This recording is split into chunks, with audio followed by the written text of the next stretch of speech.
Ladies and gentlemen, the following segment of the podcast is presented exclusively by Hillsdale College. For over 175 years, four purposes have defined Hillsdale's mission: learning, character, faith, and freedom. Thank you for listening, and my sincere appreciation to our brothers and sisters at Hillsdale for their great sponsorship. He's here. He's here. Now, broadcasting from the underground command post, deep in the bowels of a hidden bunker, somewhere under the brick and steel of a nondescript building, we've once again made contact with our leader, Mark Levin. Hello, America. Mark Levin here. Our number, 877-381-3811, 877-381-3811. You know, I watch this as more information comes out.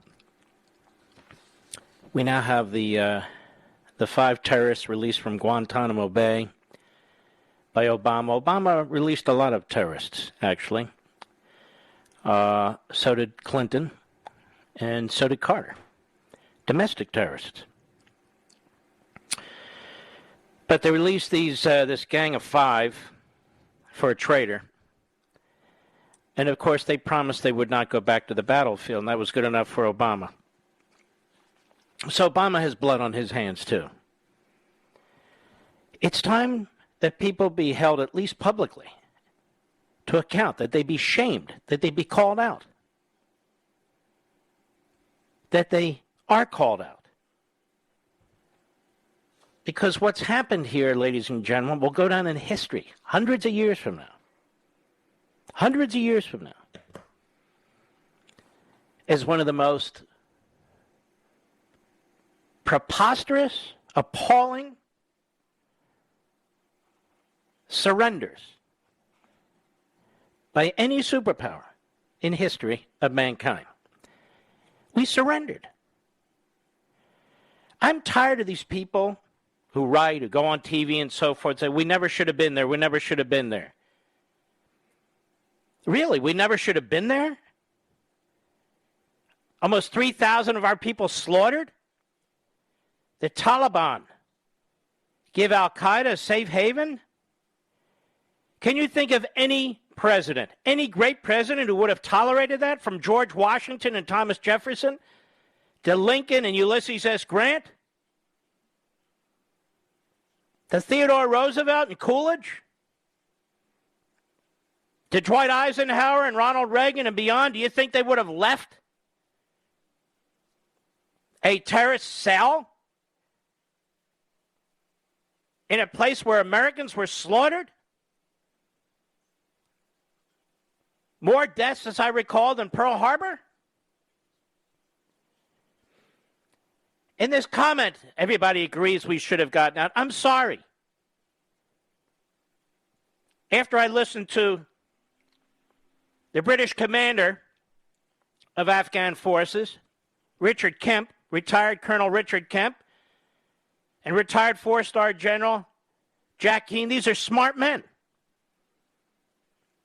2,500 non-combat military personnel, federal contractors, keeping up the maintenance and the parts of the Afghan Air Force, such as it is, and then departing our main Air Force, which was totally secure, in the middle of the night, without telling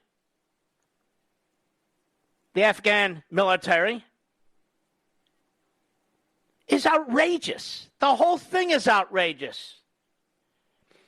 If I were to tell you today, just to underscore what I said last night, that if we put 2,500 non-combat personnel, mostly intelligence, mostly facilitators, and federal contractors to assist the Taliban Air Force, that we could effectively neutralize Afghanistan, not win, not impose a Jeffersonian democracy, but neutralize it. I think most people would say yes today. Yet, you ought to see the polls, by the way.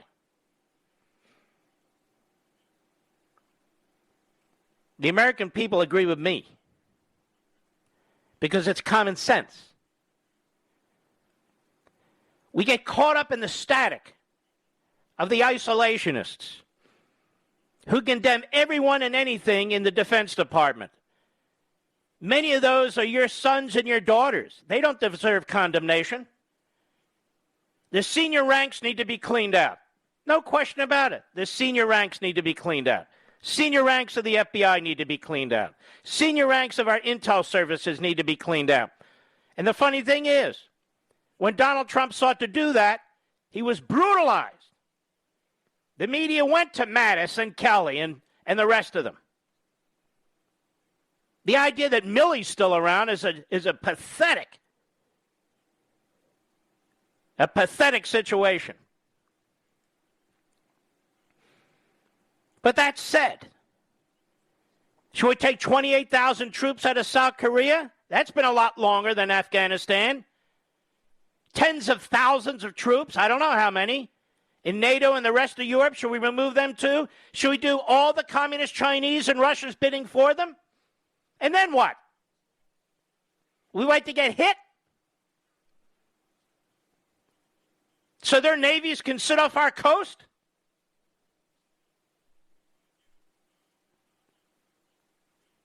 It's insanity what I'm hearing right now. But then, you look at Biden and the situation in Afghanistan. We are negotiating and working with the Taliban terrorists who helped slaughter 3,000 American citizens on 9/11. On the airport, on the evacuation. My stepson David, very shrewd, he says, well, we're negotiating with the Taliban. What are we giving them?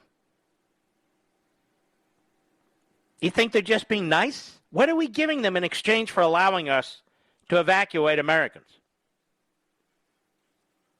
Because if they're listening to the Iranians, they know that they can get anything they want, because with the Biden presidency negotiating with the Iranians, they are getting everything they want.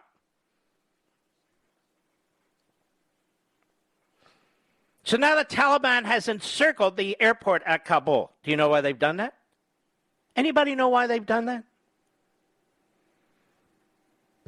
Because they are going to slaughter any person who is an Afghan, who, number one, in any way, directly and indirectly, supported our efforts and the efforts of our allies, and number two, doesn't live the life that they demand. People trying to get to the airport are being beaten to a pulp. 30 to 40 or 50,000 individuals trying to get to the United States as refugees because they helped us can't get to the airport. They can't get to the airport. There's at least 11,000 Americans there. They're not sure how many. How are they going to get to the airport? In the multiple press conferences that were held by the National Security Advisor, who is a pathetic joke, by the press secretary, pathetic joke, by the press secretary to the Secretary of Defense, a shameless former admiral. None of them can answer the question. How are they going to get to the airport? How are American citizens going to get to the airport?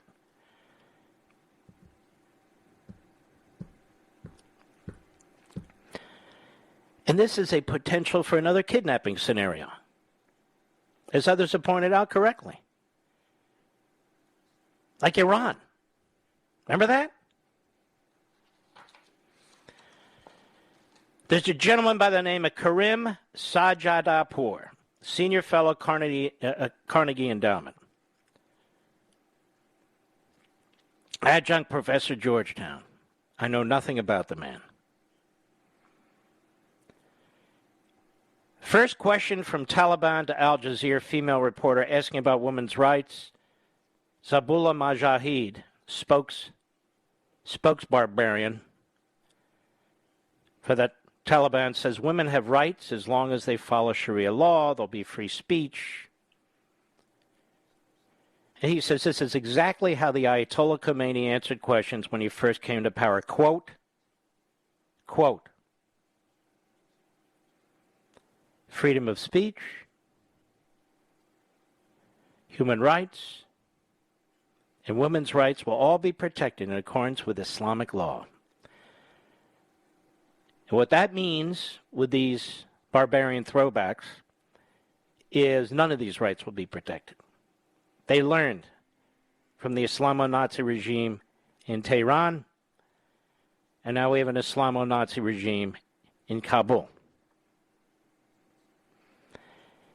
And you know why I use that phrase, Islamo-Nazi regime, to distinguish it from reformed Islam, the type that Zuhdi Jasser talks to us about, and so many Muslims do practice.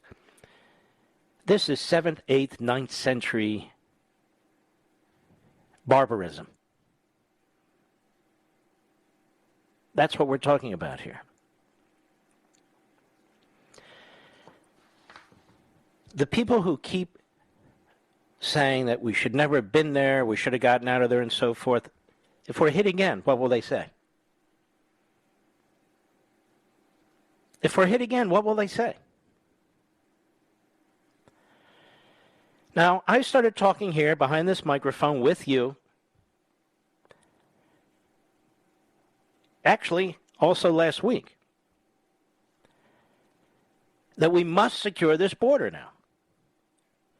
Now, especially over the weekend, what's taken place, as we discussed yesterday. We must secure the border. We must secure the border. We are extremely vulnerable on that border. We're vulnerable not just, it's bad enough, to drug cartels, to coyotes, to sex offenders,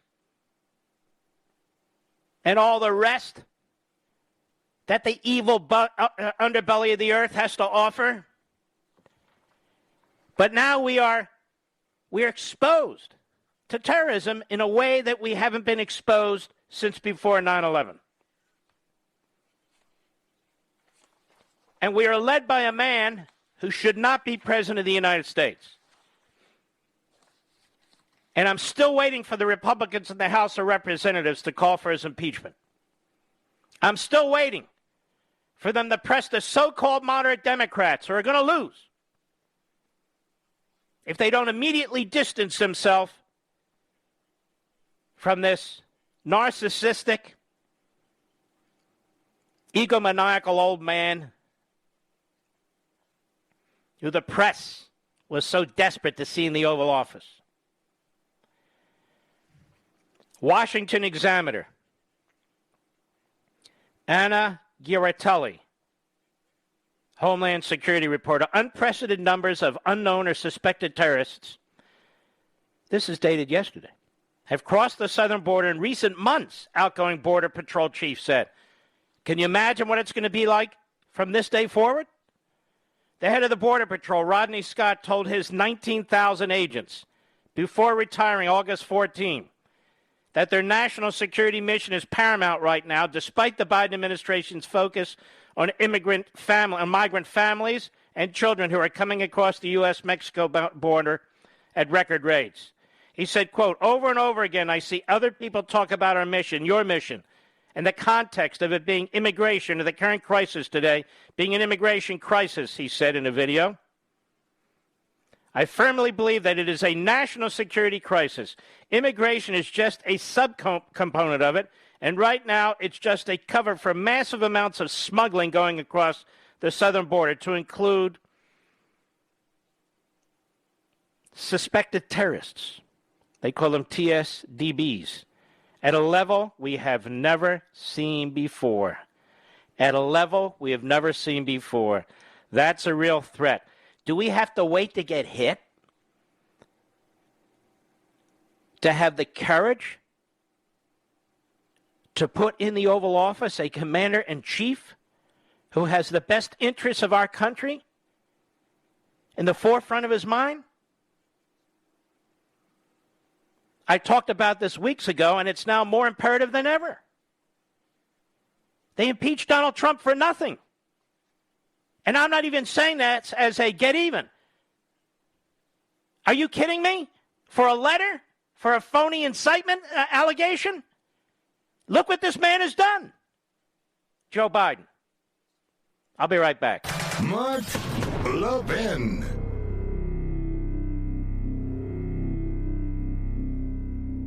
American history and civics education is at a turning point.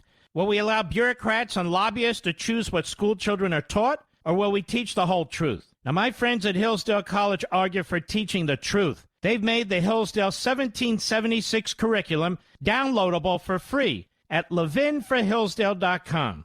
Available not only to teachers, but also to citizens like you to share with other concerned citizens.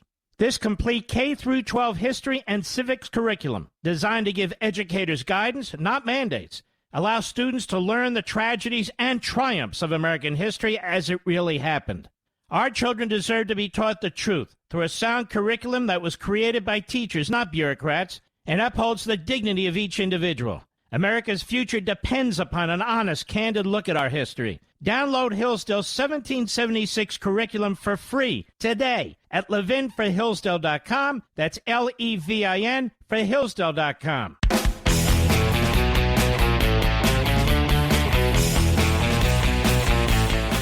The disclosure, writes the Associated Press, by Pentagon spokesman John Kirby that U.S. commanders are speaking with Taliban commanders is an indication that the new rulers of Afghanistan, will not interfere with the evacuation. This piece is written as really cheerleading this administration. The media in this country, are so disgusting. Some of them are now asking serious questions, after the fact, of course.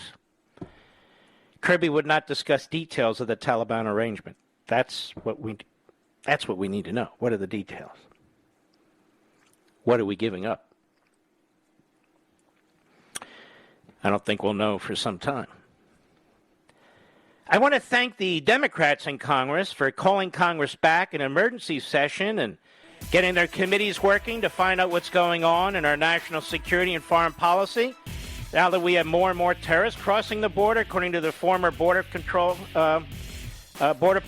leader and so forth, I want to thank Congress for their hard work appearing on TV and some of them hiding out, issuing press releases from their basements. It's really fantastic. I'll be right back.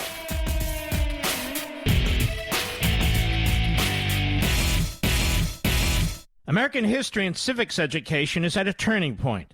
Will we allow bureaucrats and lobbyists to choose what school children are taught, or will we teach the whole truth? Now, my friends at Hillsdale College argue for teaching the truth. They've made the Hillsdale 1776 curriculum downloadable for free at ləʻvɪn.com. Available not only to teachers, but also to citizens like you to share with other concerned citizens. This complete K-12 history and civics curriculum, designed to give educators guidance, not mandates, allows students to learn the tragedies and triumphs of American history as it really happened. Our children deserve to be taught the truth through a sound curriculum that was created by teachers, not bureaucrats, and upholds the dignity of each individual. America's future depends upon an honest, candid look at our history. Download Hillsdale's 1776 curriculum for free today at ləʻvɪn.com. That's L-E-V-I-N for Hillsdale.com.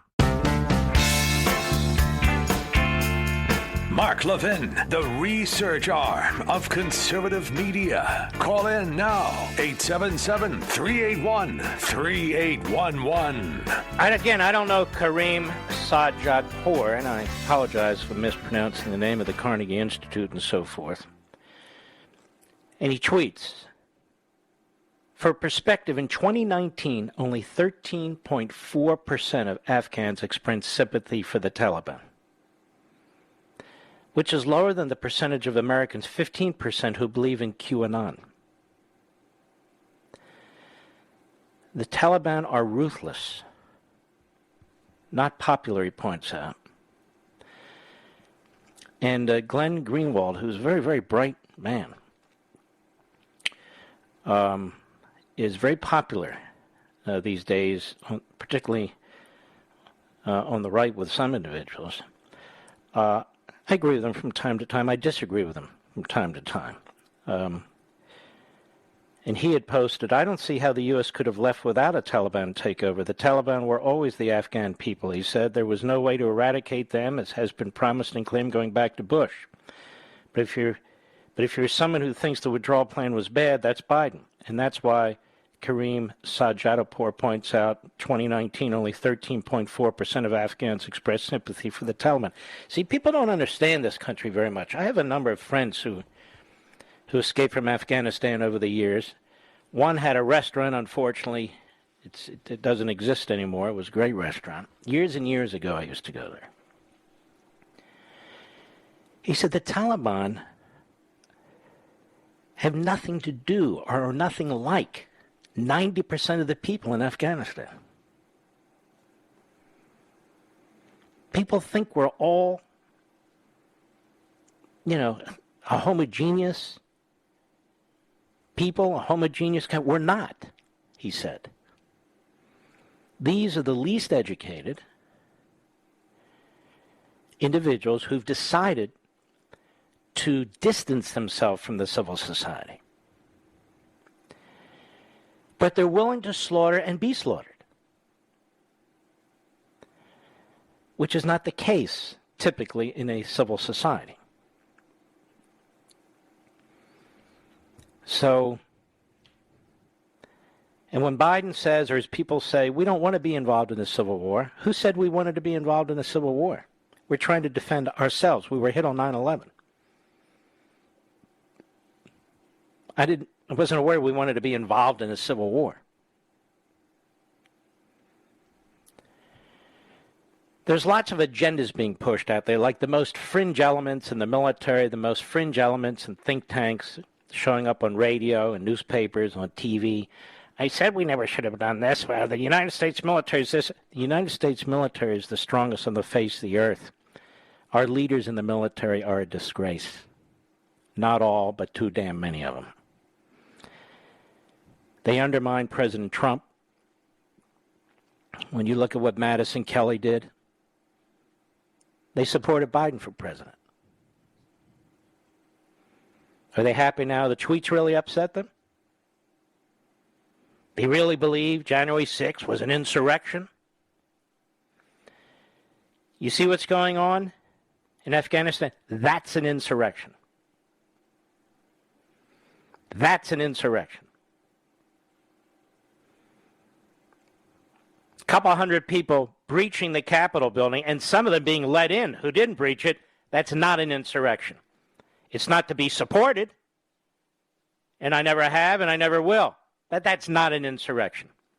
And it's amazing to see Nancy Pelosi first out of the box defending Joe Biden and his outstanding evacuation, and then saying she's concerned about the girls and the women over there. No, she's not.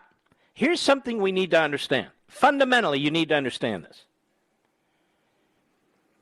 These American Marxists, dressed up as Democrat Party officials and operatives, they don't care about victims. They're always talking about the perpetrators in our own country. Oh, the poor criminal. Oh, they're in prison. Oh, they're getting long sentences. Oh, they're this race. Oh, they've done that. Oh, this, that, and the... How about the victims in their race? How about the victims that didn't do a damn thing? They never talk about victims or victims' rights. It's always the prisons are overcrowded, the highest percentage of prisoners, of this, that, and the other.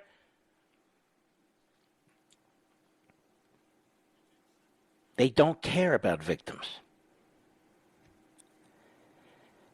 They don't care about human life. It's not number one on their priority list. Abortion on demand, when you see that baby in the womb, our technology and science have advanced where we can see the baby, we know it's a baby, we know it can survive. They pretend it's not. Okay. If you lack a complete conscience, then life is not number one on your priority list. They speak words. We believe in human rights, and we're concerned about the women and the girls in Afghanistan. No, they're not. How are they concerned? What have they done to show that they're concerned? Anything? They're not concerned about them. I don't see the women in the Democrat Party marching to the White House, concerned about the women and girls in Afghanistan. Do you?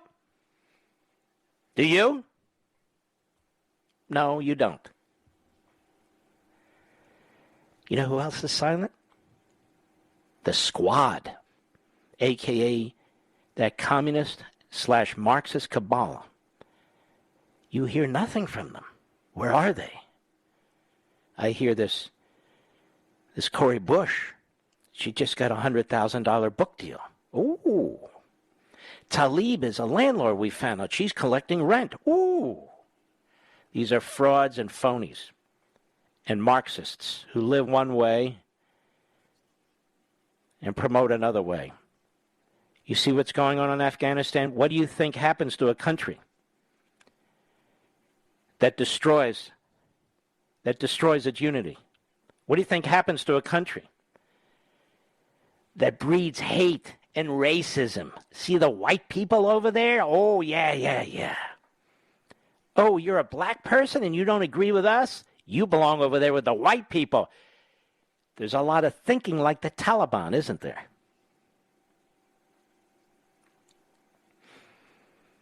Yes, there is. Pull down those monuments, don't you know?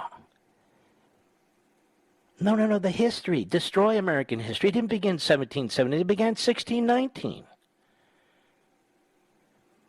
And the nation is poisoned from the word go. Every white person is to be hated. Every black person is a victim. But that's not true. It doesn't matter.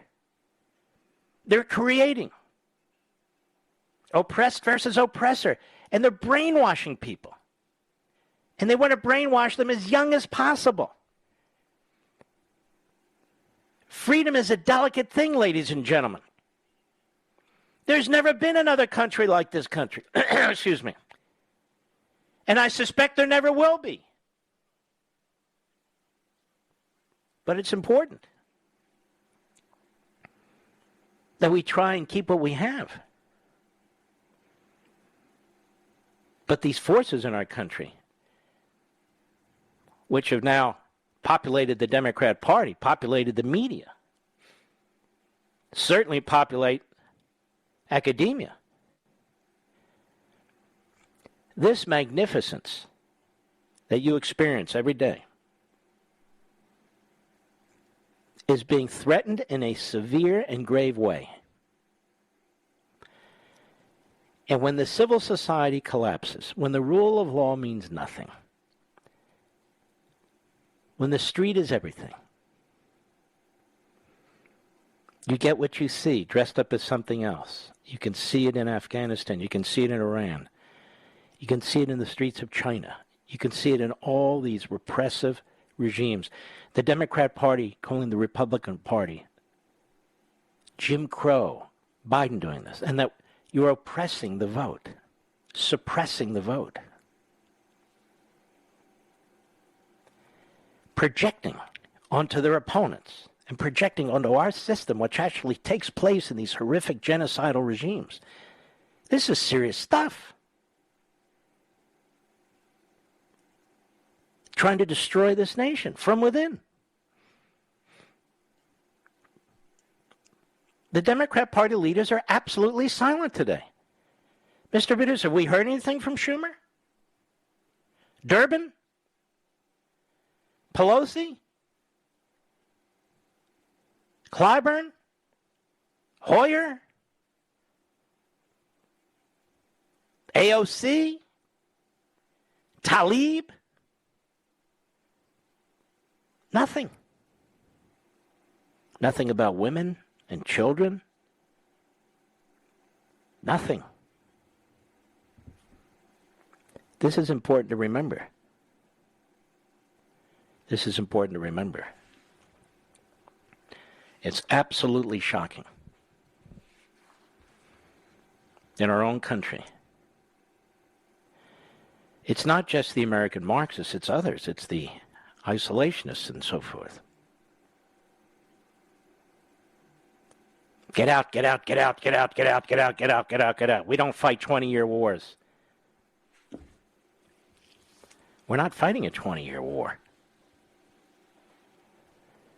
Not a single American soldier died in the last year and a half. We pulled out our combat forces in 2014. We have a president in Obama who released terrorists. Mass murders. Back to Afghanistan. But they promised they wouldn't go back to the battlefield. They promised. Obama knows that they lie, and Obama lied to us.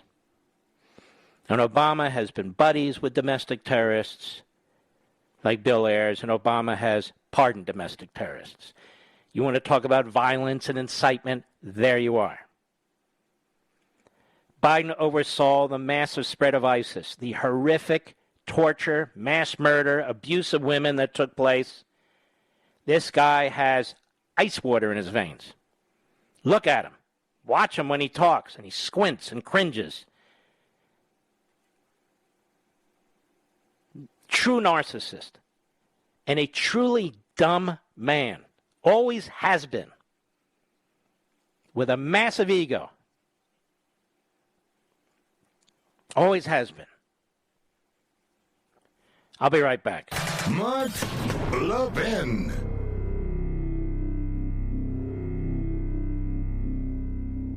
American history and civics education is at a turning point. Will we allow bureaucrats and lobbyists to choose what school children are taught, or will we teach the whole truth? Now, my friends at Hillsdale College argue for teaching the truth. They've made the Hillsdale 1776 curriculum downloadable for free at ləʻvɪn.com. Available not only to teachers, but also to citizens like you to share with other concerned citizens. This complete K-12 history and civics curriculum, designed to give educators guidance, not mandates, allows students to learn the tragedies and triumphs of American history as it really happened. Our children deserve to be taught the truth through a sound curriculum that was created by teachers, not bureaucrats, and upholds the dignity of each individual. America's future depends upon an honest, candid look at our history. Download Hillsdale's 1776 curriculum for free today at ləʻvɪn.com. That's L-E-V-I-N for Hillsdale.com.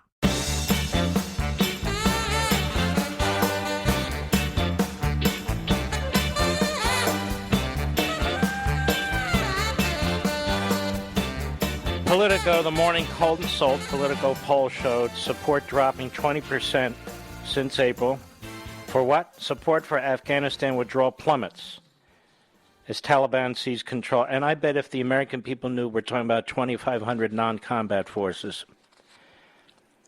Did you know it was 2,500 non-combat forces last week, ladies and gentlemen? It's not said much. But when we had the former commander for British forces in Afghanistan, Colonel Richard Kemp, and four-star general, our friend, former vice chairman of the Joint Chiefs, Jack Keane, on explaining these things to us and explaining how this collapse occurred, sort of sets things right, which is why I try to use this program to take our time and walk through these issues. The results reflect the deteriorating situation in Afghanistan and a rapid Taliban takeover, and now amid the U.S. withdrawal from the country, and they explain what's taking place. Let's see here. Support for withdrawal remained at a partisan divide, with 69% of Democrats, 31% of Republicans supporting it. Still, just 38% of Democrats and 14% of Republicans reported the withdrawal as going well. Yeah, you have to literally be... when asked whether the U.S. should still withdraw its military presence, if this would create an opportunity for terrorist groups like al-Qaeda to establish operations in Afghanistan, voters were less supportive. Just 35% of participants said the American military should withdraw in this case, 48% saying it should not. This highlights the fear of terrorism coming from the country. Of the voters surveyed, 38% said the U.S. should still withdraw if the Taliban regains control of most of Afghanistan. 48% of voters said the U.S. should probably or definitely not withdraw. That's a larger share than those who generally oppose the decision to withdraw. So, a larger percentage of those surveyed, Americans, opposed withdrawing now. oppose withdrawing. And if they put in that poll, as I said, the question, did you know we're talking about 2,500 non-combat? I think it'd be even larger than that. Because all you keep hearing is it's a 20-year war. And it's a hot war. And American lives are being lost. Last 18 months, not one was lost. In other words, after 20 years, things were actually working, in my view. Not beautifully. That's not the point. Working to our advantage, that they weren't able to build a terror network. They weren't able to conduct themselves and launch attacks to us. That's the whole point. That's why we were there. Not just to get bin Laden. I hear that too. Well, we got bin Laden. Let's get the hell out. But that wasn't the only thing. Now, those who say, you know, we should build a democracy there, I agree. That's ridiculous. But that's not what I'm talking about, is it?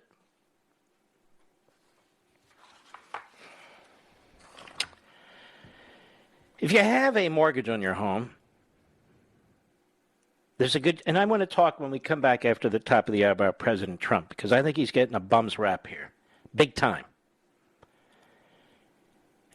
If you have a mortgage on your home, there's a good chance you can find a better rate or more comfortable loan terms, and I mean it. The market's in your favor when it comes to home financing. Rates are still around 3%. The adverse market fee is gone. It all adds up to significant savings, both short-term and long-term, unless you wait. Unless you wait. What goes down must come up.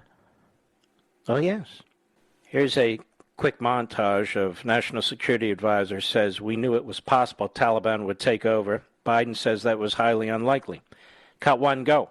We were clear-eyed going in when we made this decision that it was possible that the Taliban would end up in control of Afghanistan.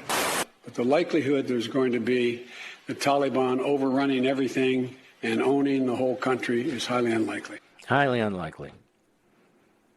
And now the intelligence agencies are leaking, saying, we told Biden. You know, 10 years ago I would have said, I'll bet they did. Now I say they're all covering their asses. They're all covering their butts. The intelligence agencies, the senior brass at the Defense Department, Biden's staff. Biden's out there like the knucklehead he is. You know, it's not funny anymore. It's not funny. Oh, the guy's dimension. So it's a dangerous and in some ways even evil man who's way, way over his head. I'll be right back.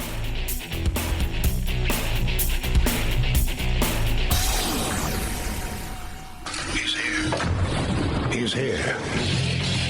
Now, broadcasting from the underground command post, deep in the bowels of a hidden bunker, somewhere under the brick and steel of a nondescript building, we've once again made contact with our leader, Mark Levin.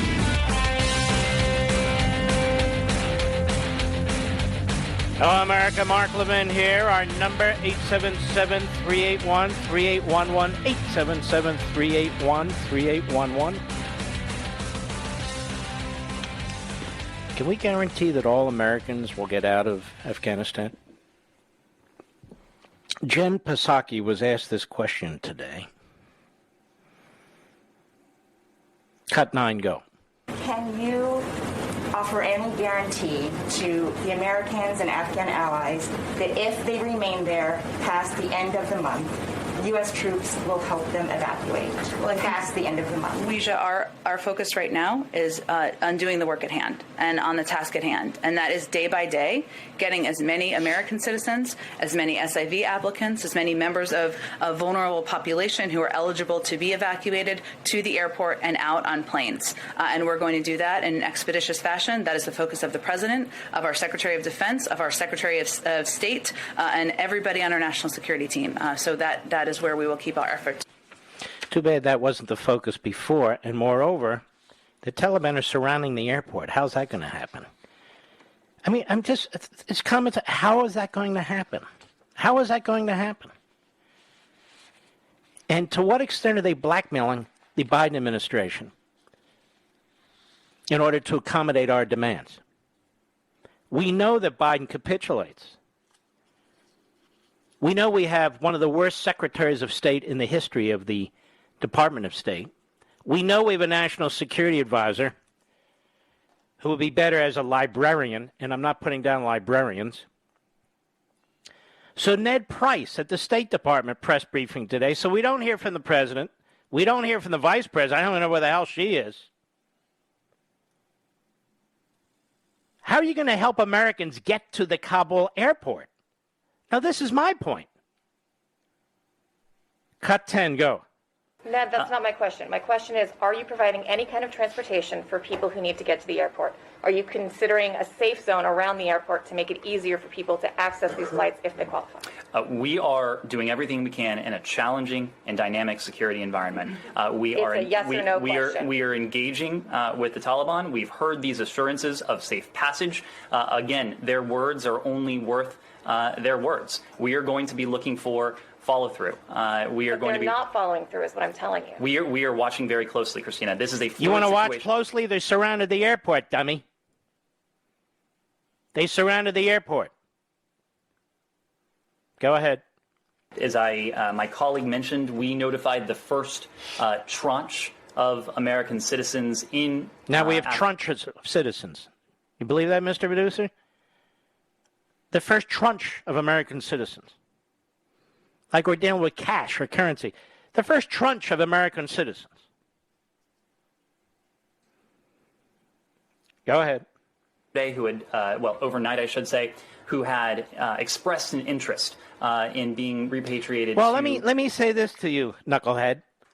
If you didn't realize how fast the Taliban could take over the country, then how did you expect American citizens who don't have access to any information to anticipate the Taliban would take over the country this fast? So the first tranche, we're talking about all American citizens, not the first tranche.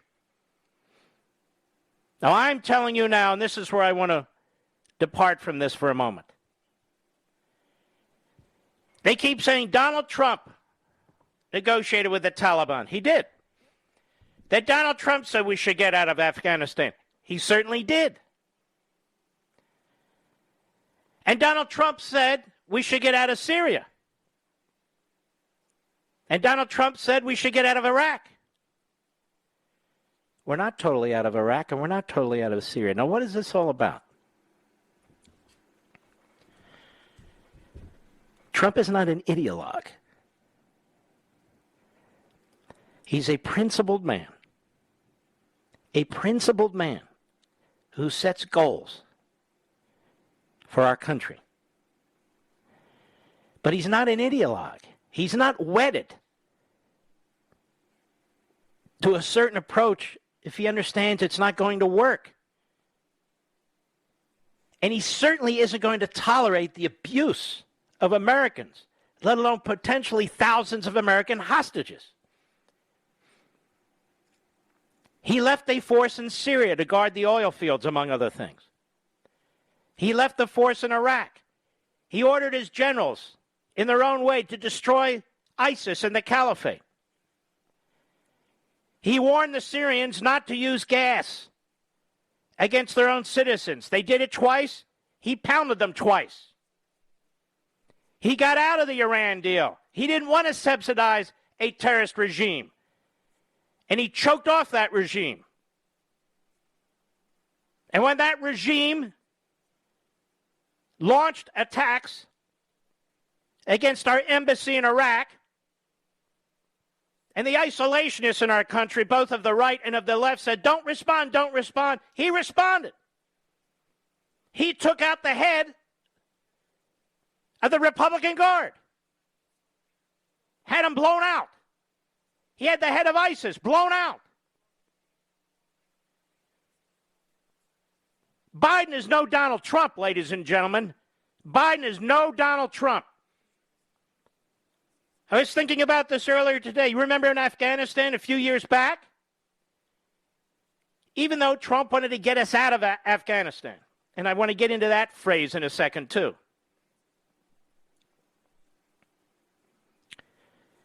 Even then, when the Taliban were organizing for an offensive several years ago, And they were aware of their underground tunnels, and thousands of them had gathered in these underground tunnels. Remember what he did, America? Remember what he did, Mr. Producer? They dropped the biggest conventional weapon we have, short of a nuclear weapon, on their heads, killing potentially thousands of them. That's what he did. Do you know why he moved the dates for leaving Afghanistan? Because when the Taliban were seen as maneuvering, preparing military operations, he hit them with the United States Air Force. Donald Trump's no fool. He's not a pacifist. He's not an isolationist. And every time Donald Trump defended the American soldiers, defended our allies, whether in the Middle East or Afghanistan, he was attacked by the isolationists. He was attacked. He, you see, was instigating war. Do any of you believe that what has occurred and the way it has occurred in Afghanistan could have possibly happened under Donald Trump? Is there any evidence whatsoever? There's none. He never appeased our enemies. Even North Korea. He felt that he should be talking to them, like it or not. And he talked to but he gave up nothing. He gave up nothing. It was Donald Trump who stared down Putin. And again, he was attacked for this. And put the most severe sanctions on the oligarchs around Putin. And cut off their pipeline. Cut off their pipeline. Joe Biden opened it up for them.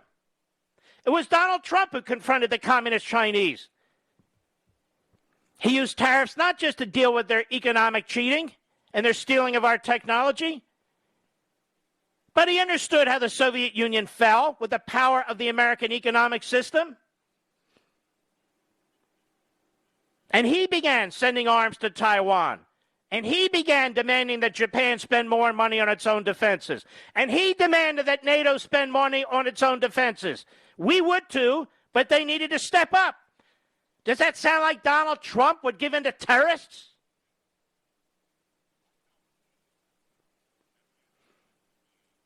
He secured the border like no president in my lifetime. None. Because he feared what was coming across the border. We're blind. We don't know. We don't know. And he swore there'd be no 9/11 on his watch. Does that sound like Joe Biden in any way?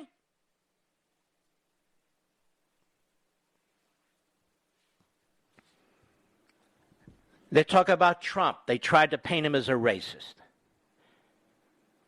They tried to paint Trump as a racist, as anti-Muslim. This group CARE and the other Hamas and other organizations linked to the Muslim Brotherhood and the throwbacks to the 7th, 8th, and 9th century. It's Joe Biden, first as vice president, now as president, who's caused more Muslims to be victims and to be slaughtered than any modern president or vice president. Not Trump. Not Trump. No way. Not for 1 second should you believe, with thousands and thousands of Americans on the ground, would Donald Trump have done this or have tolerated this? Not for 1 second. No way. And there's simply nothing to support such devious and diabolical propaganda and diversion. We have Neville Chamberlain. We have worse than Neville Chamberlain in the Oval Office right now. We now have forces aligning against us that we haven't had in any significant way. We now have nation states like China and Russia and others, Iran, teaming up with terrorist organizations. And now one of them just took Afghanistan because, ladies and gentlemen, we were not defeated in Afghanistan. We surrendered.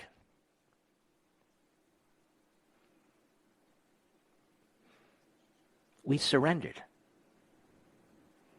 Donald Trump would never have surrendered. Biden surrendered. And he left all those Americans to fend for themselves. He left all of our allies to fend for themselves. The man is coming back from Camp David tonight. I don't know how he lives with himself. I don't know how the Joint Chiefs of Staff lives with themselves. I really don't. This guy Milley or Miley, he has people leaking on his behalf like he can't believe. He advised Biden to do that. Okay, then resign. Resign. Resign, tough guy, resign. The intelligence services, we told Biden, then resign. Get out. You're not needed. You're not wanted.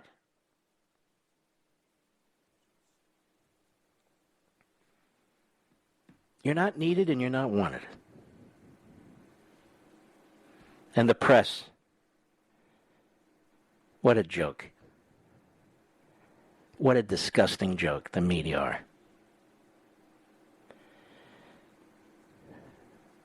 Attacking Donald Trump. Do you understand how obsessively sick and unhinged you are in the media? They don't care about the girls and the women either. They could give a damn about the girls and the women. This Nicole Wallace, she should be sent packing. But low, there's nothing too low for MSNBC and CNN. Nothing too low. There just isn't. Nothing too low. That whole region of the world now has been turned upside down against us. Does anybody believe the Taliban and Al-Qaeda and the other barbarians are going to leave Pakistan alone with its nuclear weapons? Does anybody believe that China isn't going to continue to exploit the situation to try and overpower us as a superpower? Anybody?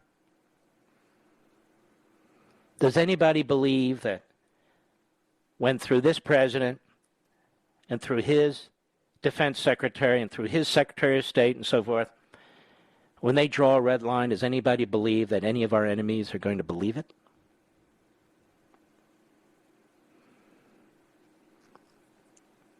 They just made this world 1,000 times more dangerous for we, the American people. What are we doing 7,000 miles away? What do you mean, what are we doing 7,000 miles away? It's 7,000 miles away to keep them away from our cities and our homes and our communities. We're very fortunate. We're very lucky that we're on this continent, that we have an ocean on both sides. But given technology and given weapons, you saw 9/11, even given rudimentary acts by terrorists, they have the potential to slaughter a lot of Americans. And as I speak tonight, the southern border is as open as it's ever been. And I am waiting for the Republicans to demand that he close the damn thing. First the pandemic and the virus, now the potential terrorism. And if he won't close the damn thing, then impeach his ass. I know you don't have the numbers, but it's time to say it. I'll be right back. Mark Levin.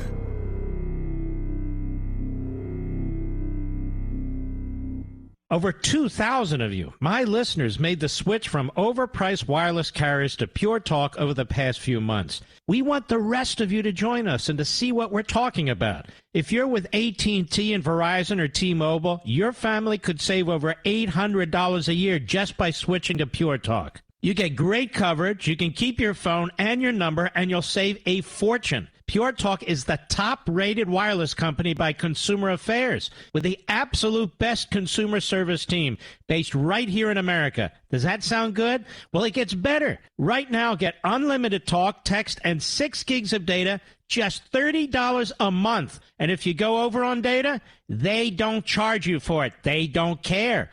Go to puretalkusa.com and enter promo code ləvɪn podcast. Again, puretalkusa.com, promo code ləvɪn, L-E-V-I-N podcast. And when you do, you'll save 50% off your first month. That's puretalkusa.com, promo code ləvɪn podcast. Pure Talk USA, simply smarter wireless.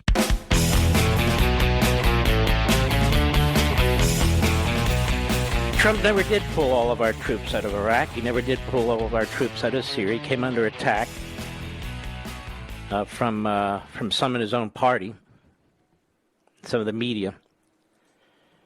2,500 non-combatants in Afghanistan. If I were to tell you today, we'll put in 2,500 non-combatants, federal contractors to support the Afghan helicopters and so forth, and keep our air base to pound the crap out of them when they get out of line. I think most of you would say that's a good bargain. Well, that's what we had. NATO had 6,000 or 7,000 troops, mostly non-combat as well. And yes, the Afghan military was doing the bulk of the fighting. And the latest number I saw is they lost 69,000 men,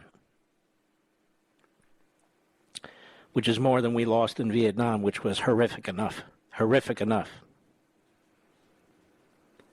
When we come back, I want to play for you Matt Lee of the Associated Press, who's been covering the State Department for a very long time. And one of the reasons I like this man is because he's a real journalist. I don't know his ideology. I don't even know if he has one. But he's an old-time journalist is what he is.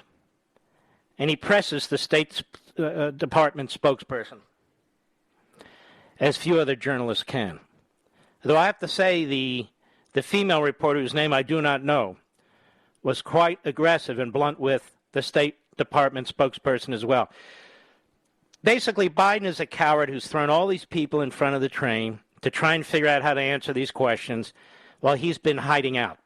All right, I'll be right back.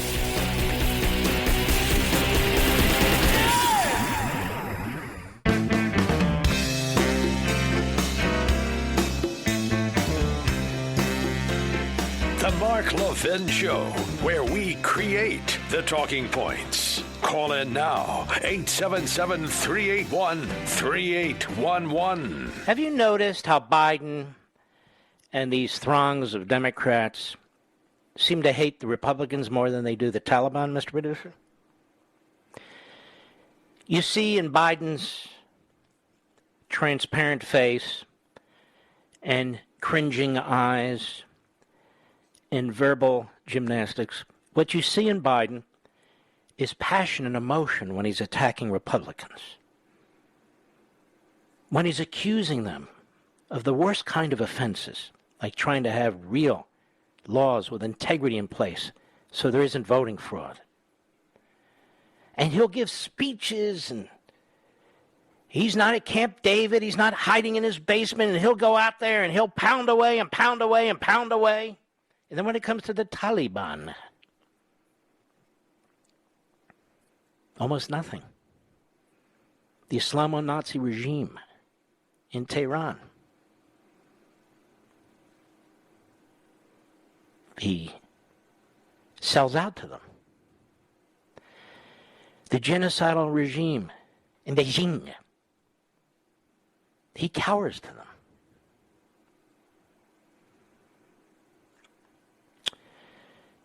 We've taken a thuggish street politician who cheated his way through law school, who was a horrible senator, a disastrous vice president, shovel-ready jobs, ISIS, whatever you want to say. And the establishment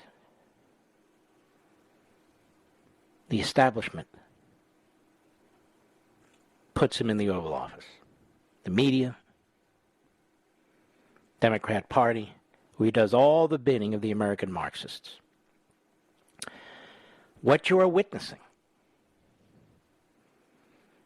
is the not slow and steady anymore, but the fast and tumultuous destruction of the American experiment. And like you, many of you, it's hard to sleep at night, isn't it, thinking about this? Sleeping is very difficult. Many of you are going to be sending your kids off to elementary school or middle school or high school. You're going to be sending your kids off to colleges or universities for the first time or again.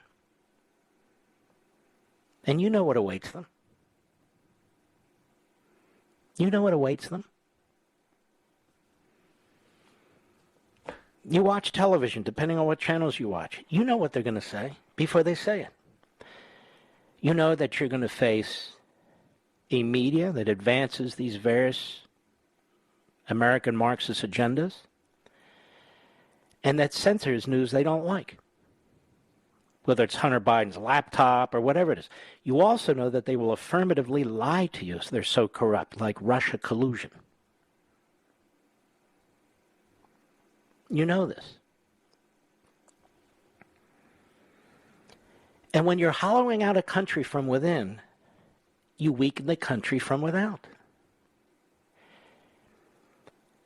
If your only resolve is to destroy the American system and to do it self-righteously, you can't expect any better when it comes to foreign policy. Every step this president has taken in foreign policy has been insane. Every step he's taken on the border, insane.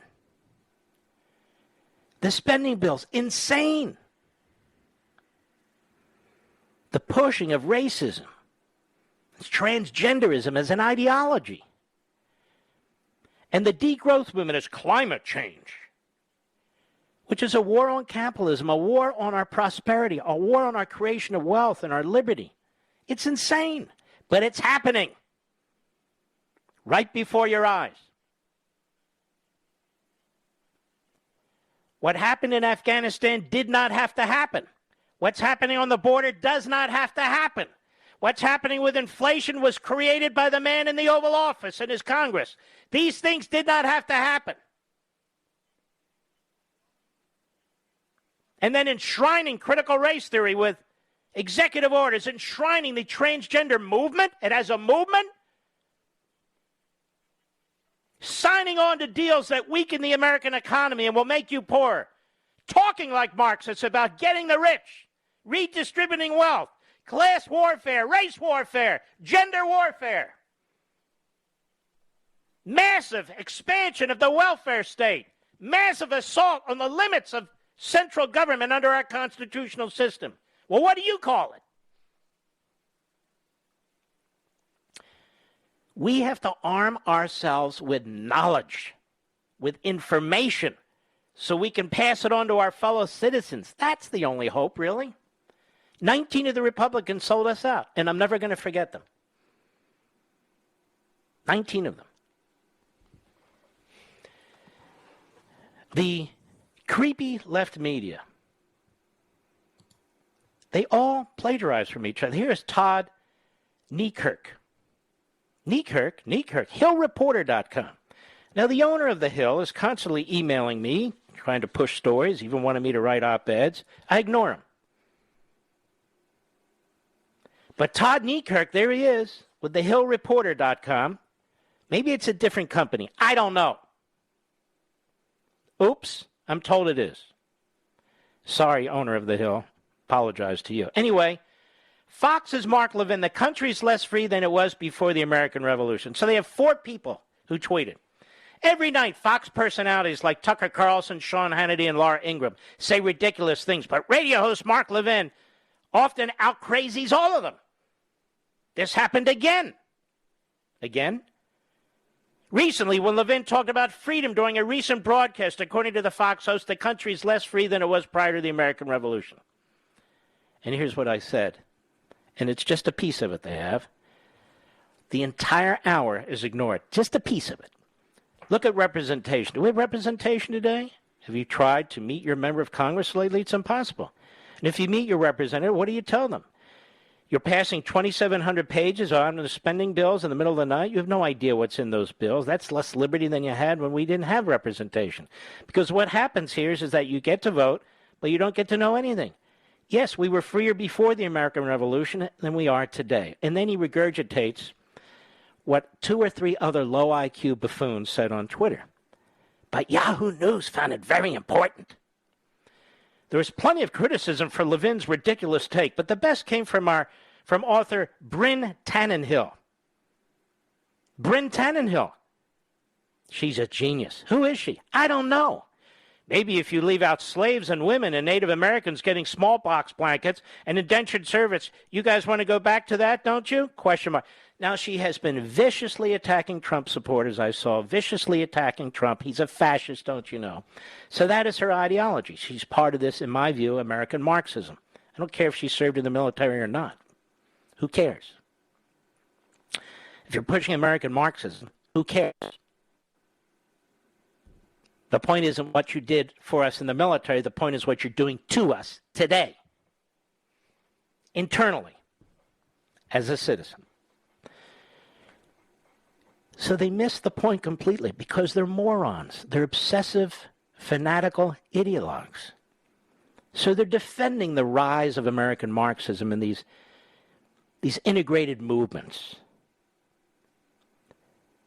The issue is the civil society in our form of government, not slavery, not women, not Native Americans, not smallpox blankets, not every issue that the left throws up. The issue is the civil society and republicanism and the Constitution. You do believe in that, don't you, Bryn? If that is your name? Cassandra of Troy, she calls herself. Is that Troy, Michigan? I don't know. So, too stupid to even understand the point. What are you talking about? Freer than slaves and Native Americans and black? I'm not talking about that. But it doesn't matter. Because as I said the other day, I'm not talking to them. I'm talking to you. That's what American Marxism is for. The book. It's not for those who facilitate American Marxism or of themselves or of these various movements, one or the other. It's for people who love this country. The people who love the Constitution. People who love the Declaration of Independence. People who love the founders who founded this great nation. And I notice none of its critics ever leave. I think there's a country they can go to right now, Mr. But it's called Afghanistan. There's a wonderland, don't you think? There's another one, Cuba. Cuba. Why do you call it Cuba? Because Bernie Sanders does, the idiot. That's why. So many paradises out there for the American Marxists to go to, for those who hate America. But this is our paradise, and we intend to protect it with knowledge and information and activism. That's why I'm encouraging as many of you as humanly possible to acquire copies of American Marxism. If you have a copy, share it for God's sakes. If you have children, have them read it for crying out loud. It's a book. It's a book. Pamphlets can save America. Pamphlets can destroy America. Or any society for that matter. Ideas matter. So I want to encourage as many of you as possible to please acquire your copies of American Marxism. Things will be understandable. You won't like them, but they'll be understandable. And then we act. And then we act. And that's the last chapter. Lawfully, civilly, but we act. Please jump in. We need you. We need as many patriots as possible. Please jump in. Please teach your children. Please pass it along to them. They're going to need to be immunized from what they're going to face. This I know. I hear it all the time. I'll be right back. Mark Levin.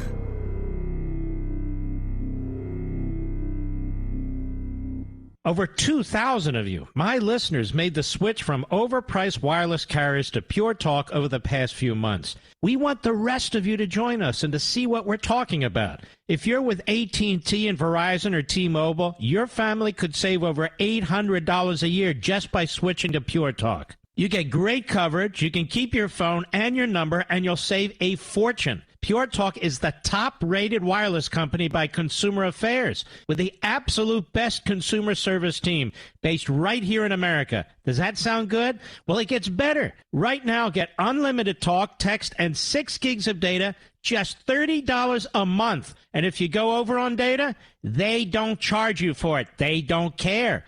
Go to puretalkusa.com and enter promo code Levin Podcast. Again, puretalkusa.com, promo code Levin, Levin Podcast. And when you do, you'll save 50% off your first month.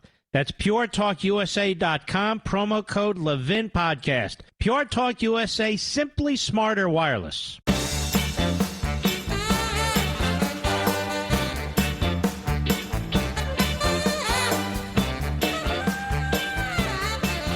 All right, here is Matt Lee, AP at the State Department press briefing today, following up with spokes idiot Ned Price on the botched Afghanistan withdrawal. Cut 11, go.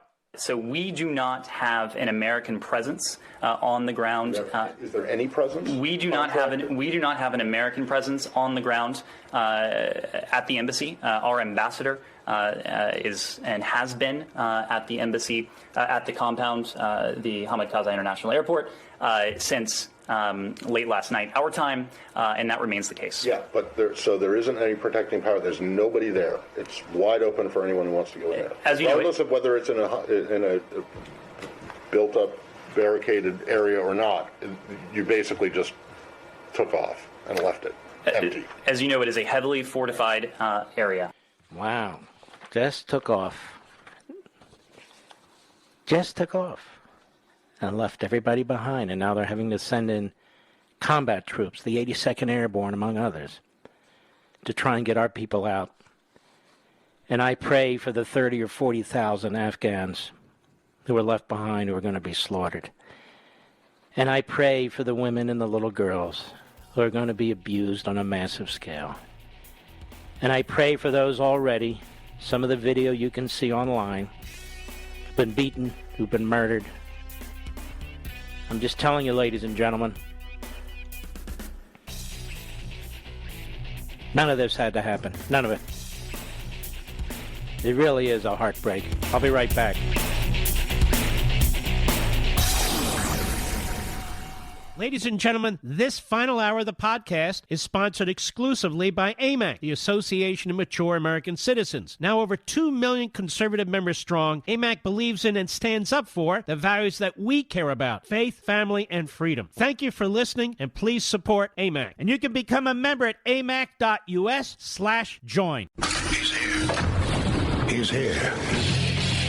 Now, broadcasting from the underground command post, deep in the bowels of a hidden bunker, somewhere under the brick and steel of a nondescript building, we've once again made contact with our leader, Mark Levin. Hello, America. Mark Levin here. Glad you stayed around. I don't think you'll be disappointed. Our number 877-381-3811, 877-381-3811. Tomorrow morning, 8:40 a.m., I will be on Fox and Friends on Fox. That's 8:40 a.m. Eastern Time. 8:40 a.m. Eastern Time, I'll be Fox and Friends. Set your alarms, by all means. And I hope to see you then. I want to read something to you. It'll make sense to you after I'm done. Perhaps even before that. This is March 29, 1792. James Madison's writing about property rights. Very important. I put it in one of my books. Just take a few minutes and listen. Just a few minutes out of the evening. Property. This term in its particular application means that dominion which one man claims and exercises over the external things of the world, an exclusion of every other individual. In its larger and juster meaning, it embraces everything to which a man may attach a value and have a right, and which leaves to everyone else the like advantage. In the former sense, a man's land or merchandise or money is called his property. In the latter sense, a man has a property in his opinions and the free communication of them. In his opinions and the free communication of them. He has a property of peculiar value in his religious opinions and in the profession and practice dictated by them. He has a property very dear to him in the safety and liberty of his person. The safety and liberty of his person. He has an equal property in the free use of his faculties and free choice of objectives on which to employ them. In a word, a man is said to have a right to his property. He may be equally said to have a property in his rights. Where an excess of power prevails, property of no sort is duly respected.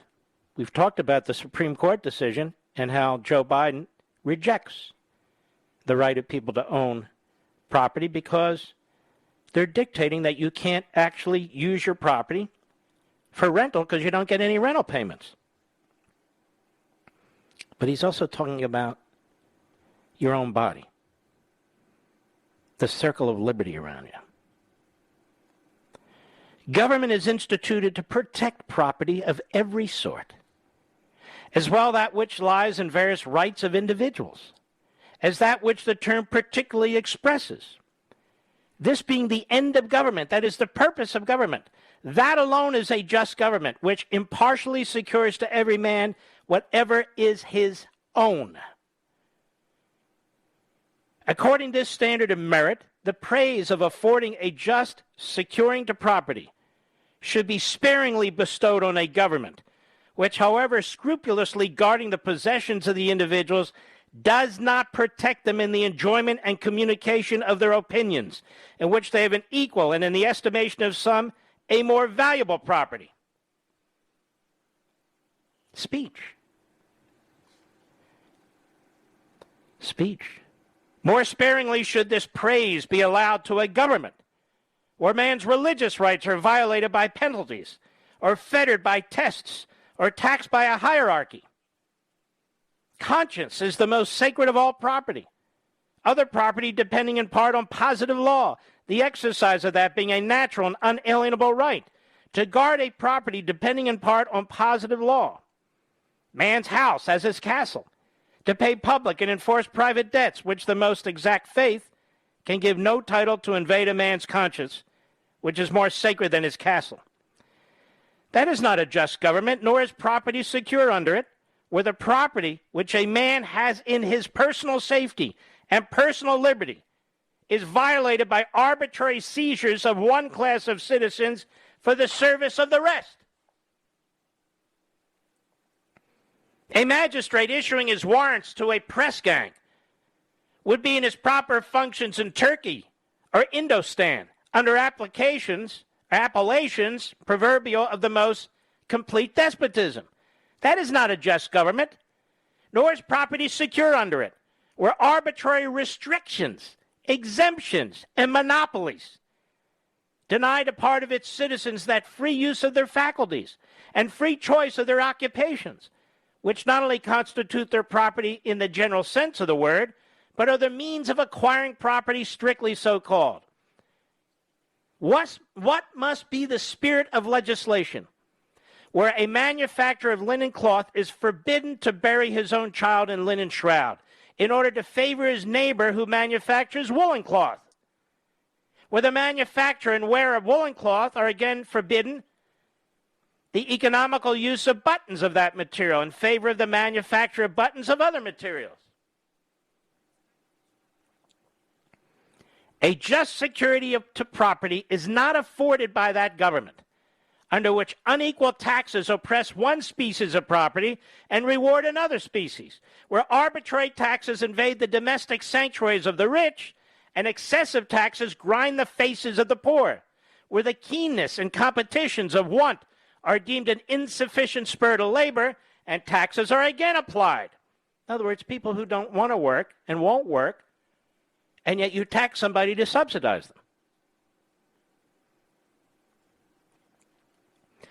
If there be a government which prides itself in maintaining the inviolability of property, which provides that none shall be taken directly, even for public use, without indemnification to the owner, and we have a takings clause in the Constitution which is ignored, and yet directly violates the property which individuals in their opinions, their religion, their persons, and their faculties, nay more, which indirectly violates their property in their actual possessions, in the labor that acquires their daily sustenance, and in the hallowed remnant of time which ought to relieve their fatigues and soothe their cares.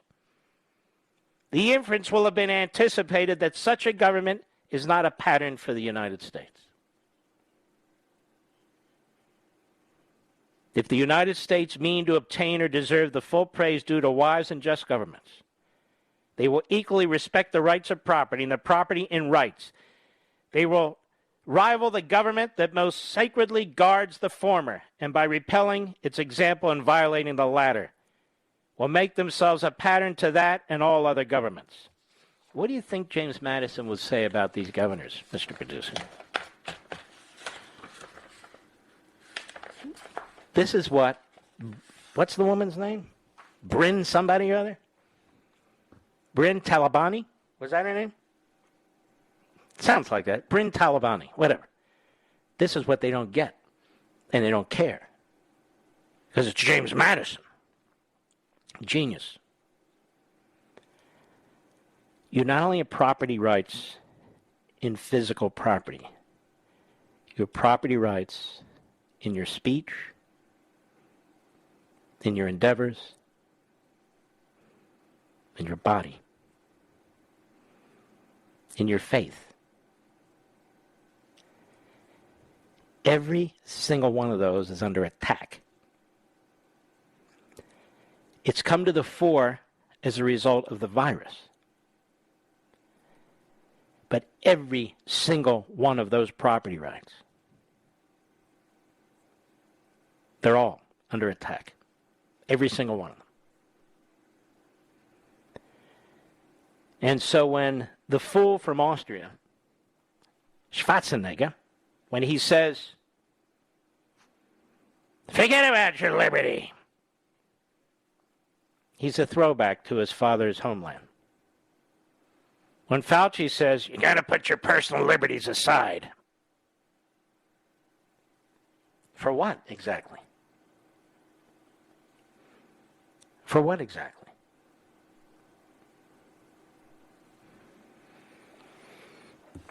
And the people who seek to impose their will on us, whether they use science or reason, and typically they don't, because they know neither, they are furious if you ever try to interfere in their liberty. You can't interfere in their liberty, but no. Those are rights. Those are enshrined. No, that's their agenda. Those aren't rights. Oh, no, you don't understand. Those are rights. Those are rights.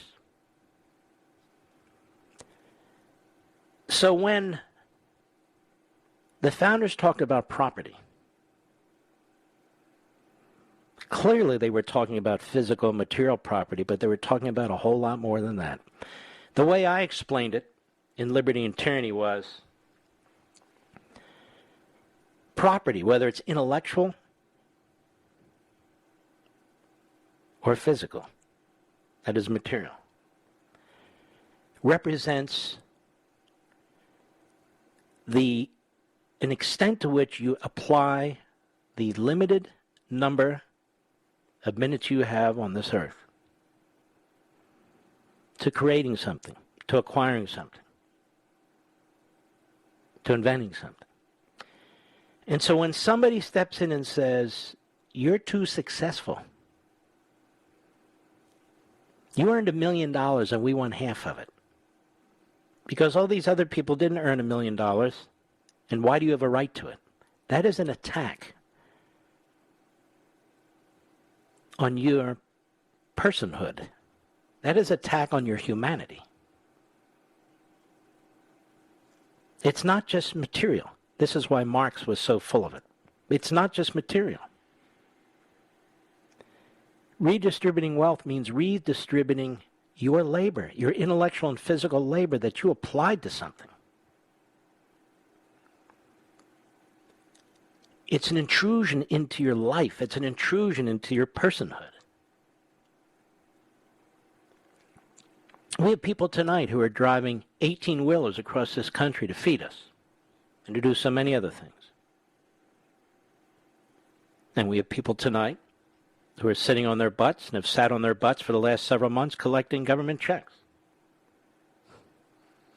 Madison, Locke, Smith, Burke, and on and on and on. What would they say? That's an abomination. That's an abomination. So you don't pay enough taxes, you see. You don't pay enough taxes. You're supposed to pay taxes to meet the basic and elemental needs of our supposedly limited and dispersed government. That's not it anymore. Redistributing wealth, class warfare, Marx's ideology, whether soft or hard. That's the basis for taxation. You see my point, Mr. Producer? It's not infrastructure, we need some roads, common land. No. It's human infrastructure. And it's a right. You have a right to free health care. Now, of course, doctors, nurses, janitors at hospitals, secretaries, administrators, your right means that they are your indentured servants because they have to serve at your demand. And yet we know this is a lie. Every communist regime, you don't have a right to anything.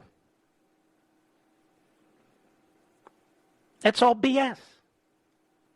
Plus, you can't produce anything except poverty and a true class system. Anyway, I thought you'd find that interesting. There's Madison, brilliant as always. One other comment, by the way, I've been updated by my publisher about Hudson Books and the airports. Hudson initiated a reorder this morning. They're pushing copies into more locations. And American Marxism will be in the new release sections of the stores that don't necessarily have them in the new release section. Some of the stores, they said, were sold out and should be getting more soon. So we want to thank Hudson. I was not anxious to lead a boycott against these Hudson stores in the airports, but look, what's fair is fair.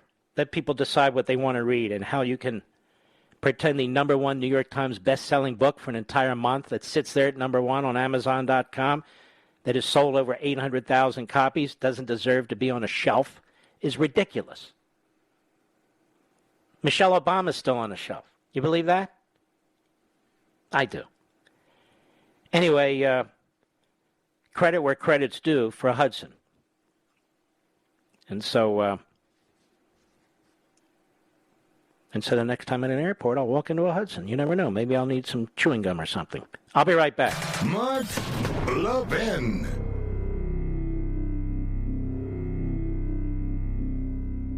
AMAC, the Association of Mature American Citizens, is one of the fastest growing organizations in America. Now over 2 million conservative members strong, and I'm one of them. AMAC believes in and stands up for the values that we constitutional conservatives care about. More than talk, AMAC fights. A full-time presence in Washington, AMAC pushes back against reckless spending, disasters like Medicare for All, and the expanding reach of the federal government. And beyond advocacy, joining AMAC gives you access to a wealth of benefits and discounts, including special member-only rates on car insurance, travel discounts, cell phone plans, and a hell of a lot more. And if that's not enough, you'll get AMAC's bi-monthly magazine, full of insightful articles on issues that matter to most of us, we conservatives. As I said, I'm an AMAC member, and you should be too. Join today at amac.us. That's AMAC.us. Stop supporting the liberal agenda that the other 50-plus organization has been pushing for. Join AMAC instead. AMAC.us.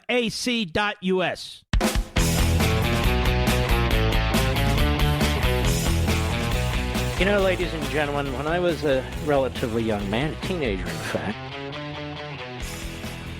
and the fall of South Vietnam and those horrible scenes,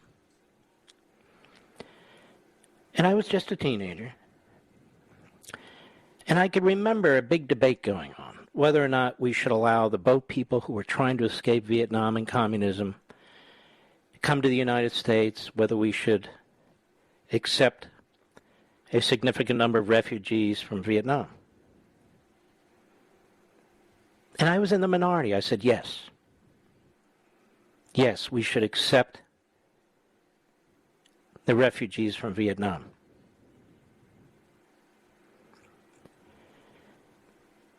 You don't go into a country for a decade or more, lose over 50,000 men, and God knows how many other casualties, fighting on behalf of people, fighting on behalf of a principle, and then pretend they don't exist. Any fighting man or fighting woman will tell you that. They've told me that. And I knew as a teenager. Now look at Afghanistan. Tens of thousands of Afghans are trying to escape the Taliban. The vast majority are not going to succeed. But most of them put their lives on the line to work with us. And we asked for their help, and we needed their help. And we befriended them because we went into Afghanistan to protect our country against what happened on 9/11. Red-blooded Americans from all over this country joined the military to get bin Laden and to make sure this wouldn't happen again. So now I'm hearing that it's a choice between American citizens in Afghanistan and Afghan refugees. That American citizens come first and Afghan refugees? Who cares? Well, of course American citizens come first. But what's this who cares stuff? What is this who cares stuff? I care. I care. You don't turn on your allies like this. You don't turn on your friends like this. You don't turn on people who helped us and we helped them, of course. No, you don't. So, of course, get the Americans out. But yes, we accept Afghan refugees.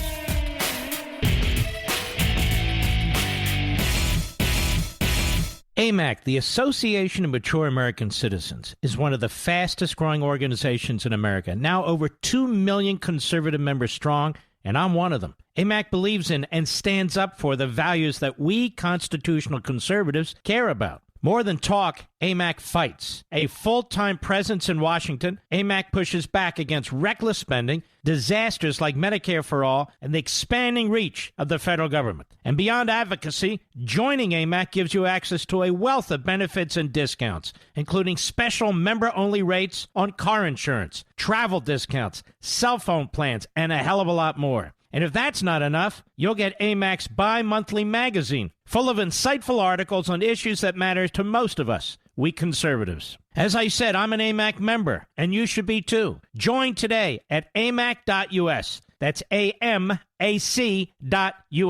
Stop supporting the liberal agenda that the other 50-plus organization has been pushing for. Join AMAC instead. AMAC.us.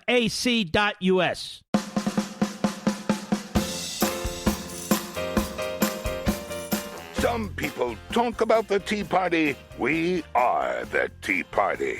Call in now, 877-381-3811. You know, when you're in a war or combat, and you have allies and you have partners, it's not the same thing as people pouring over the southern border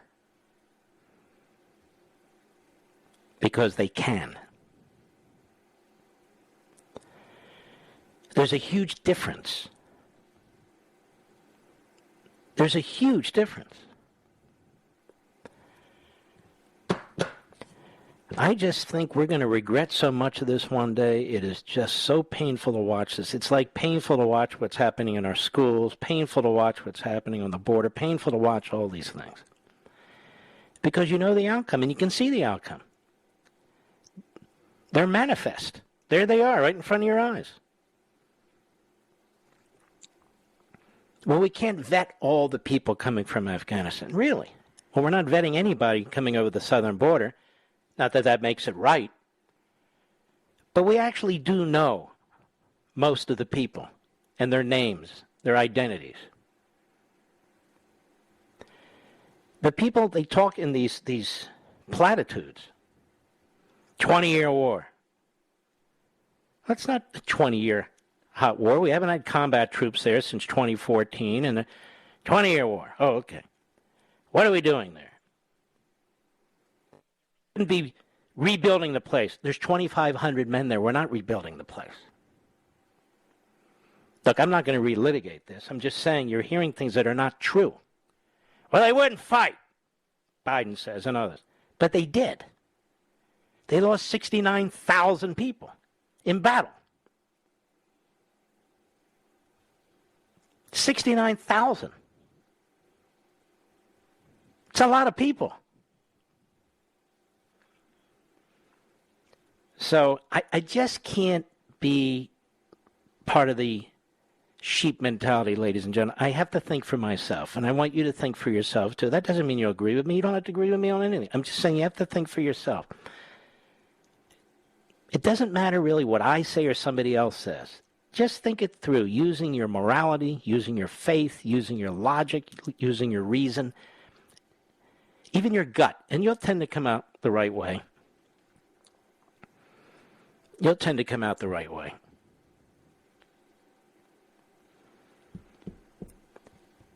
But these are true refugees. These aren't people escaping poverty or even crime. These are people who are going to be slaughtered, many of whom worked with us closely. I don't understand how people can have such cold ice water in their veins. I don't understand it.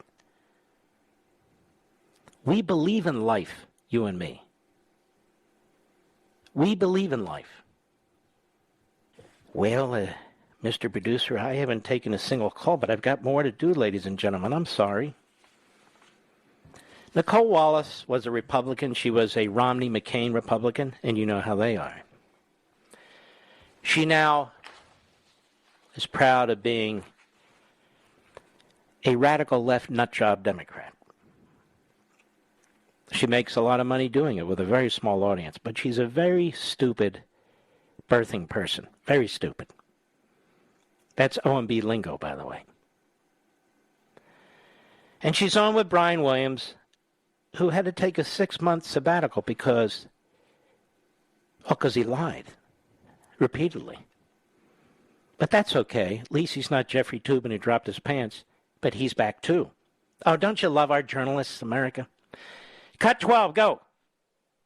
That was a consequential speech by an American president. Now, obviously, they're talking about Biden's speech the other day. It's almost comedy. All right, start over, please. Cut 12, go. That was a consequential speech by an American president at a consequential time. To quote toward the end, I am the president of the United States. The buck stops with me. Earlier, Joe Biden saying, I stand squarely behind my decision. And I'd love to hear you out on the current split between the press and public, the two audiences that will hear and view this speech and the president's choice to go hard with his own decision-making.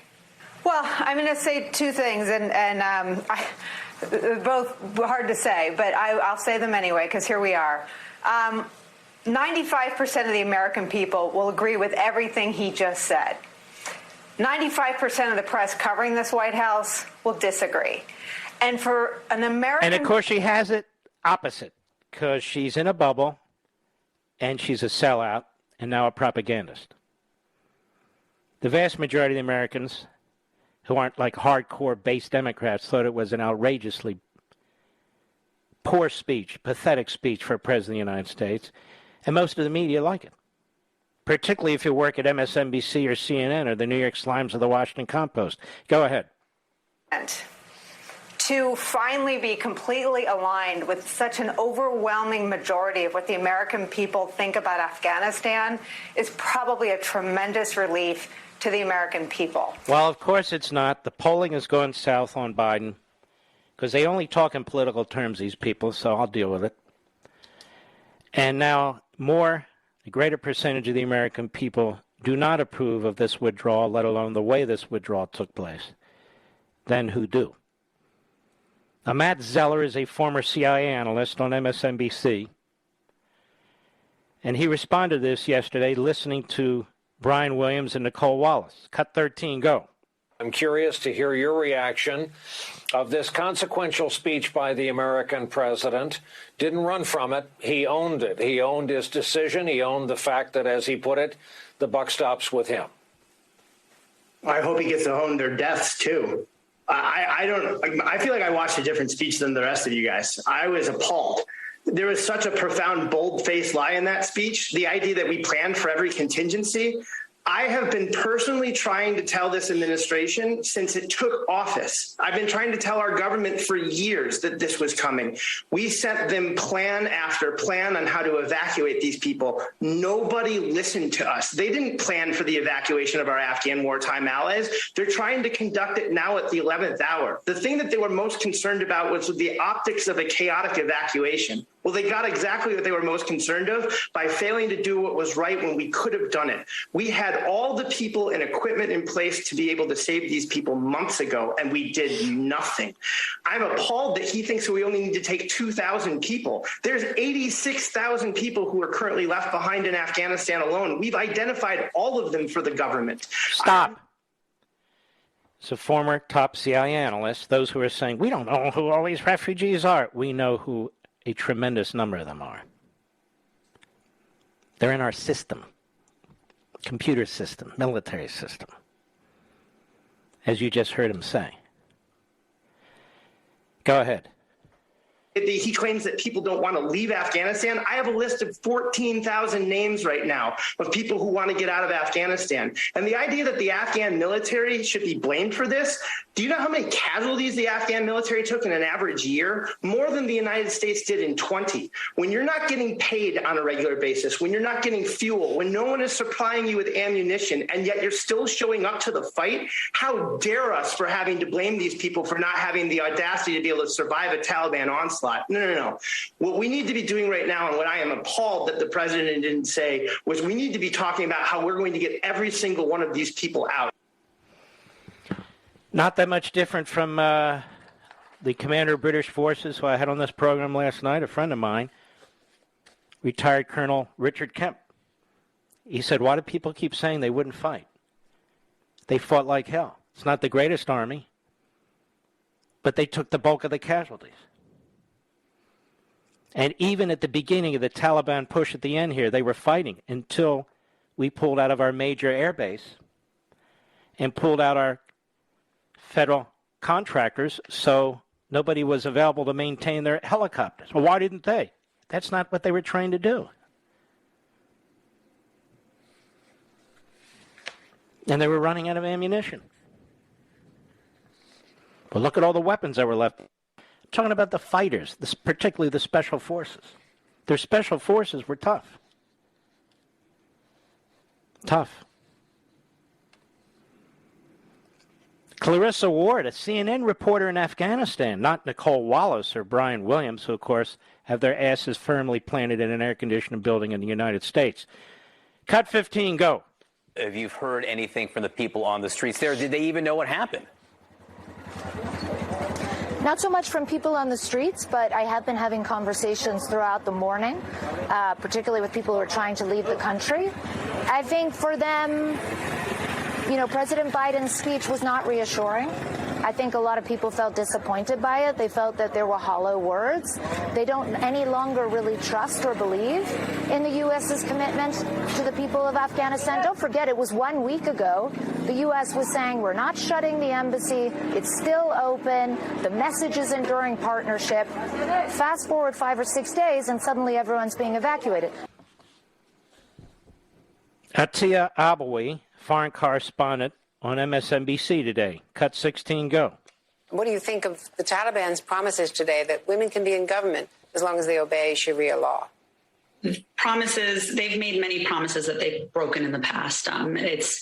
Time will tell if they will keep these promises, but if history has taught us anything about the Taliban regime, including in 1996, they came in promising to protect the people from the brutal civil war prior to the Taliban regime. And from 96 to 2001, that drastically changed. Women are terrified. When I talk to the men on the ground, they're about to lose a lot of freedoms themselves, and they know that. But they're not as terrified as the women that I speak to.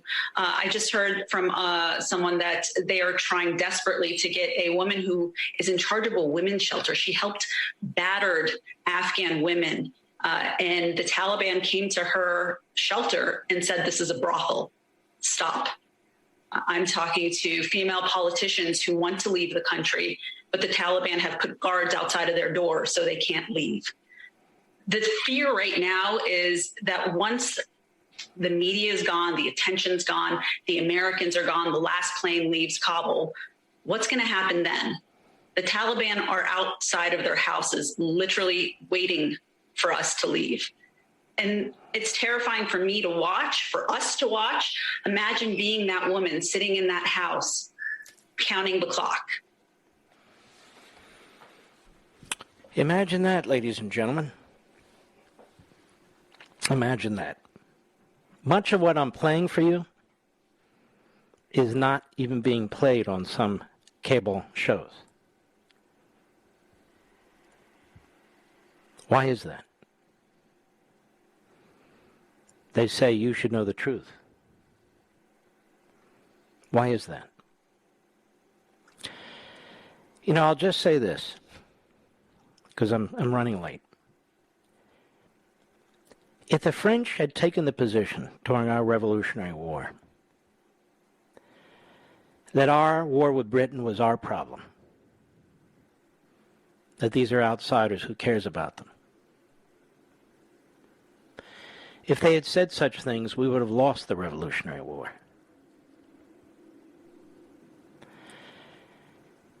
We would have lost the Revolutionary War. And as a result of the French coming to our assistance, they really lost their empire. They nearly went bankrupt. Through so much of our history, we need allies too. We need allies too. You just can't, as a matter of humanity and as a matter of strategy, you just can't treat people this way. I'll be right back. Mark Levin.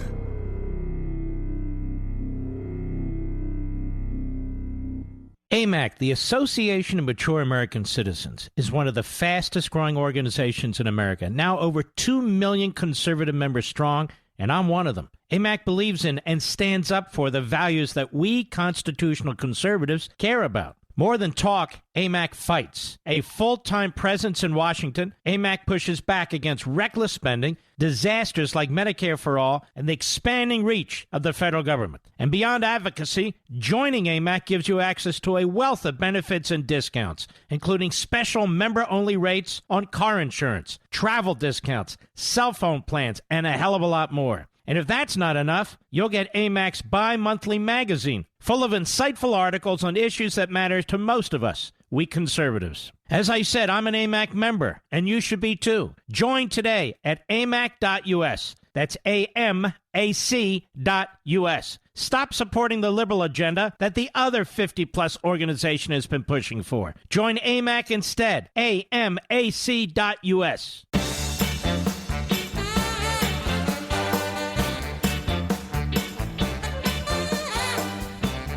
By the way, I do want to thank all the retailers who are reordering the book and are putting it on their end cap, they call it. Sam's Club today just did the same thing.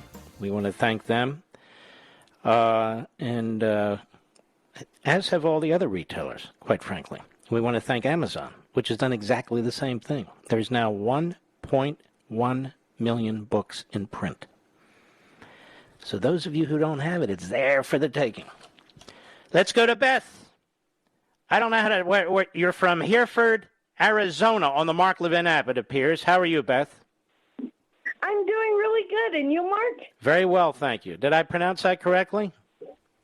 It's Hereford. I knew it, darn it. Hereford. I'm sorry. It was multiple That's choice, okay. and I got it wrong. That's okay. I'm about 12 miles south of Sierra Vista, which is where Fort Huachuca, home of the Buffalo Soldiers, is. Mm-hmm. Military intelligence training. Boy, you're really Now, out there in the boonies a bit, aren't you? I am. Okay. My What's up? question is, and Yeah. I work from home, and so I listen all day long, but if I'm on a call, I can't always hear. Mm-hmm. But if we close the base in Afghanistan, why did we leave all the equipment and all the vehicles? Why wasn't that taken? Is that another backdoor deal for... No, it's because they didn't plan properly. They did not plan properly. They did not work with our allies. This is honestly the worst screw-up and surrender that I've ever seen. It's a surrender. They didn't defeat us. Biden surrendered. Hang on. We want your address. We're going to send you a signed copy of American Marxism. Mr. Call's going to get Mary's number. I meant to get Mary, too. We'll call her tomorrow. We salute our armed forces, police officers, firefighters, and emergency personnel, and all of you folks who serve this country. I'll see you tomorrow on Fox, 8:40 a.m. Eastern.